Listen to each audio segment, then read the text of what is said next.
Thank you for clicking on the video. Welcome back to the channel. I do apologize for the delay. I felt like, well, I actually didn't feel like. I didn't feel like doing nothing last week as far as content related, video related, none of that. I just wasn't feeling it, and sometimes I get in those moods where I think I need a break and I take that break. And so we are back. Oh, and part of the reason, listen, I was tired of my blonde wig. And I know y'all was tired of it too. Because if I'm tired of it, then you got to be tired of it. And so I said, well, we not throwing that back on. And I just don't feel like it. So yeah, here we are. Playing catch up. So I'm going to do episode 7 here now today. And we're going to get episode 8 to you later in the week, because I got to play catch up on that, as well as I didn't do Candy and the Gang. I probably won't do it, just simply because it was a season finale. And listen, Safari got her ring. That's just it. That's essentially all that happened. Safari got her ring, and there we are. So anyway, we can wrap Candy and the Gang up. We got Love and Marriage DC. I just finished that this morning, and I like it, and I will be reviewing it. So I'm going to get episode 1 to you guys as well later on this week. I might be able to get to it this afternoon after picking up the churn. We going to see. I ain't going to make no promises. We still got Candy to review. We got a lot to catch up on. So let's get to Love and Marriage Huntsville, which is why y'all are here. Sorry for all of that.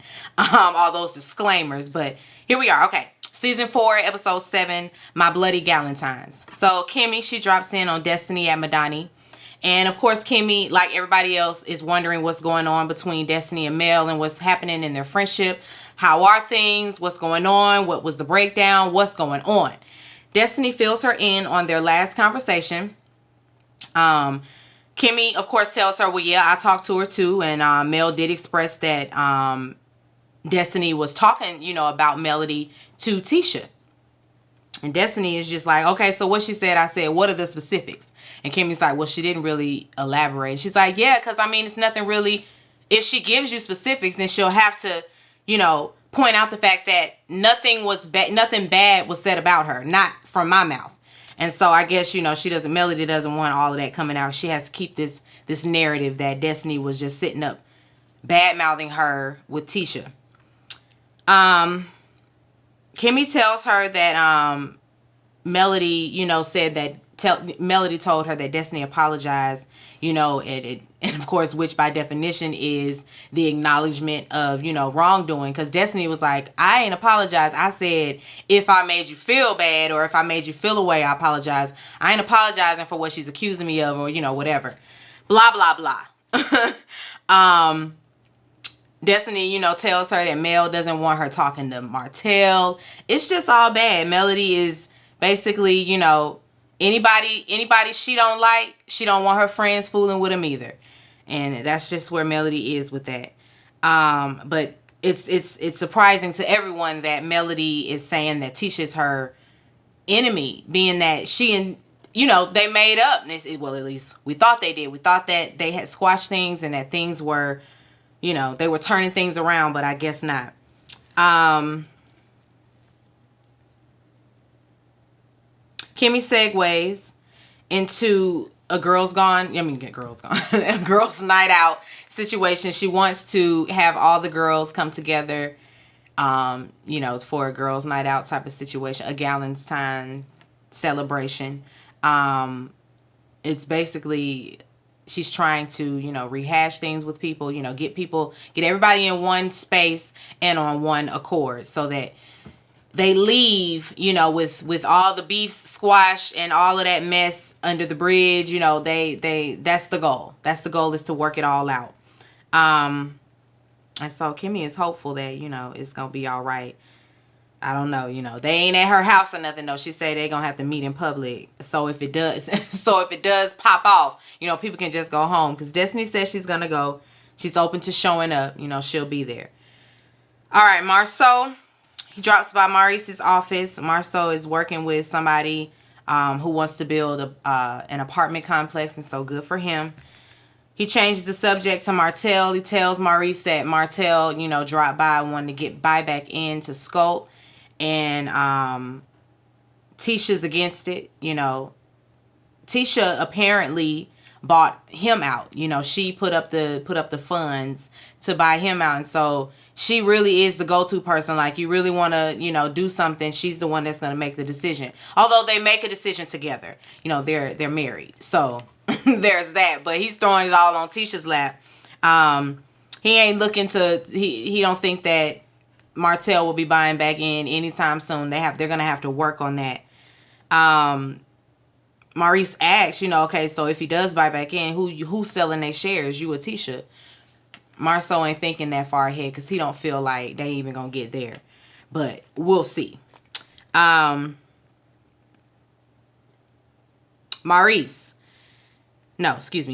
my bad, y'all.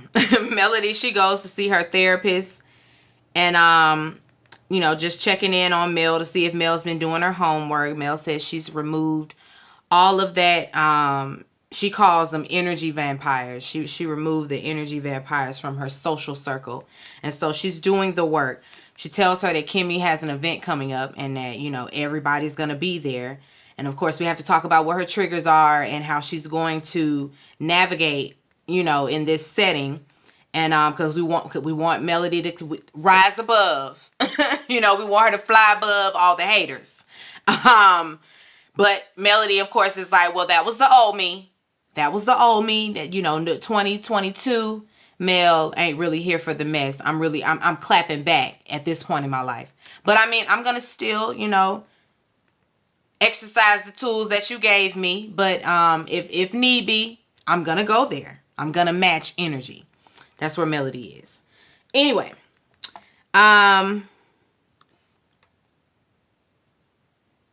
Martell, he drops by Fred's office, and Martell, he's been working with Fred because Fred got the builder's license, and so they've been working on some things. They're about to close on something. Fred kind of dancing around, skirting around the topic, and Martell is just like, you about to ask me about that builder's license, huh? Because Fred want to know when you gonna go get yours. He like, I done gave you the study guide. Here go the book. The tabs are noted. Everything is right here for you. Because apparently the test is open book, so it's like, he got it tabbed up for you. Go on and take the test. No, he would rather just ride people's coattail, just use people. Because he say, I could get it. I just don't have to get it. Because I could just align myself with somebody that has it. He's like, he and Melody, that's what he and Melody were doing. But now they've divorced, and so that's that. But he don't feel like he gonna have a falling out with his friend Fred. Fred like, we can't predict the future. You need to have your own. Which he does. Like, you're being lazy and not going and getting it. Like, it's either you have taken it so many times and you keep feeling that it's just a block, or you just lazy. You don't want to take the time to study, to apply yourself to get it done. I guess you feel like at this point in life, school, test, I'm not doing that. And then it's some people get like that. They have done all the testing that they are going to do in their life. And it's like, I'm not taking no another test, no another certification, no nothing. I'm not doing it no more. I done been through school. I'm not doing it no more. But Martell needs to go on ahead and get his own. He needs to go on ahead and get his own builder's license so he can stop riding people's coattail. Okay, so how's Martell? Martell says that he's, building himself back up. He's doing a lot better this go round than he was last season. He was down bad. He was down bad last season, but he's picking himself back up, and we love to see it. All right, Kimmy's event. So Tiffany's the first to show up. She's going to be the bartender. The theme is there once was a lot of love, and so they want to get back there. Tiffany says that maybe the conversations will lead to understanding. That's the goal. While they're talking, Tisha walks in with her sneakers on and her team wifey shirt. Tisha looked like she ready. She looked like she ready. But anyway, she shows up, and she tries to throw a little shade at Tiffany, like, oh yeah, you bartending? Yeah, we learned that about you on the trip. We learned a lot about you. We learned a lot about everybody. And then Tiffany's like, yeah, we learned that your husband don't like surprises. I was like, yeah, Tiffany, get her ass, because she tried it. She tried to be cute. Tiffany say, I can be cute too. Now she don't want to talk about it. Now it's let's leave that in Vegas. Yeah, I bet. Anyway, everybody is invited, but everybody's late. I think Destiny gets there, and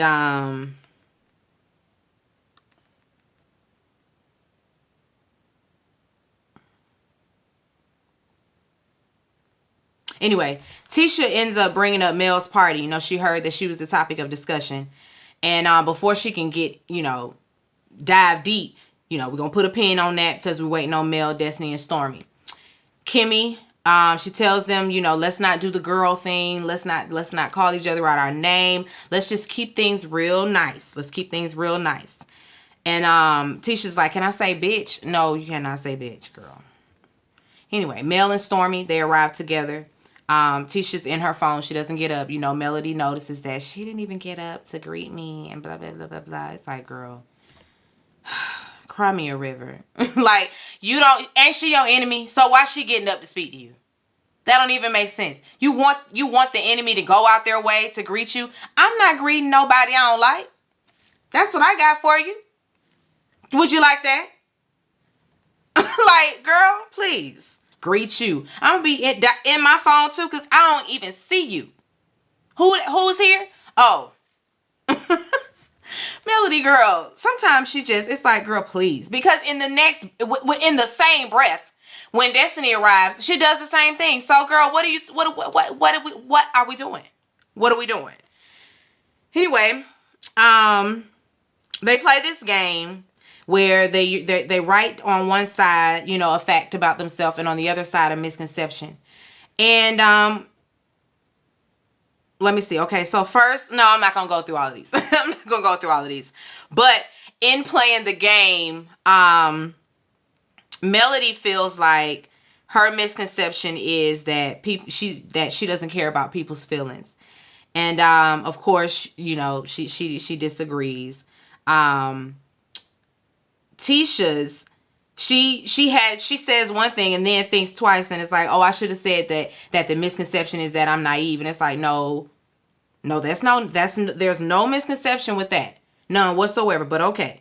The next one says that this person is empathetic, quirky, and kind, and the misconception is that they're stuck up, and that's Stormy.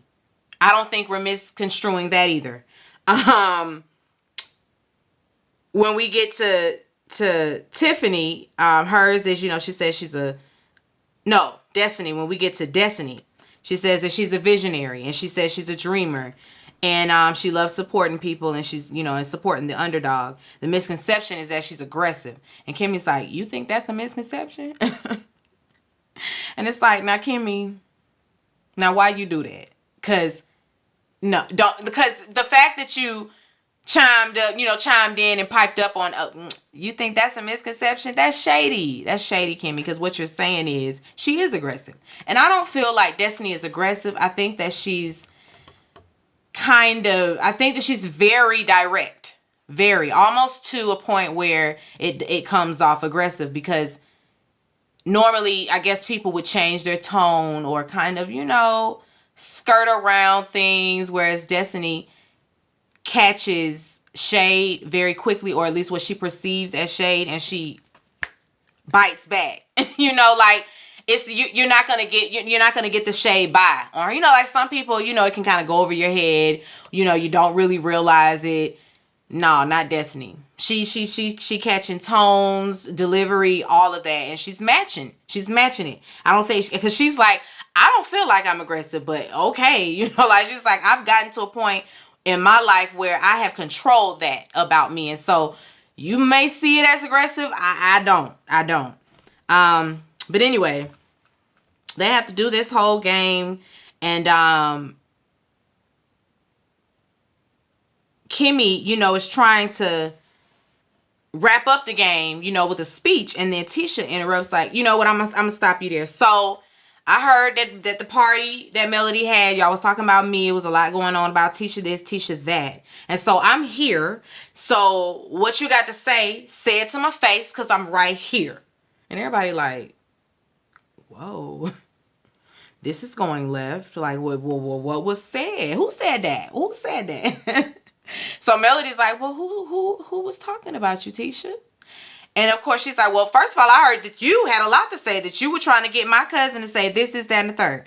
And so Melody is just like, hold on. And she calls Kiki. Kiki's on the line, and Tisha's in the background like, don't lie. You on speakerphone, so tell the truth. Kiki say, I was going to tell the truth. I was going to do that anyway. I don't know why you thought I was going to do any different. But, hurrah. And, and they go back and forth with the explanation on what was said and who said what. When it was really Stormy over there that brought Tisha's name into the fold in the first place. She brought up the picture. It was Stormy. Anyway, they start, no, Destiny, sorry. Destiny interjects. And, she's bringing up the fact that, Tisha wasn't there. Destiny wasn't there, but she was also brought up in conversation, And she says that she just wants some clarity with Melody, She got all these grievances with Mel, and so here we are. She's like, how does her cousin get an invite? She don't get an invite, but I don't get an invite. It's all petty. It's all petty. But anyway, I don't know what happens. But all of a sudden, Stormy and Destiny are now going back and forth, and it's the light shade. Like I'm saying, Destiny picks up on that. And Stormy is very shady, very shady. She chimes in and asks Destiny what's going on between she and Melody, and Destiny's like, I don't know, ask her. But I'm asking you. See, you doing too much. Your tone. Don't do that. But I'm asking you. No, ask her. She can tell you better than I can about why she mad at me. Ask her. And you on that, but I'm asking you. And then it's, but I'm asking you. And then it's that back and forth like Sheree and Marlo on Housewives. That's what it was given. But anyway, Stormy thinks that hood, that what's up. Oh, that what's up. Destiny like, you're right. That what's up. Yeah, that what's up. That's what's up. I know you want to try. I know you're trying to be like me. Yeah, girl, I'm trying to be just like you. I know that. And now it's getting aggressive. Now it's getting on some. Yeah, that what's up. I know that. Yeah. Because that's come with it. Stop. If this is what you want to do, this is what we can do. Both of them need to sit down somewhere. Neither one of y'all busting a grape and ain't nobody scary. Nobody is scary. Stormy, you are not scary. You're not intimidating. You're not none of that. Just because you do that hood girl, that all that, it's not intimidating. It's not. It's just like, girl, I'm from the South too. I can do that. We can do that. Yeah, that what's up. I don't know about Stormy, y'all. I just don't know. That's where it ends. We to be continued on the fight. I'll be back with episode 8. Anyway, that was it. Be sure to rate, comment, and subscribe to the channel. It's Call Me Busby, and I'll chat with you later. Peace and light.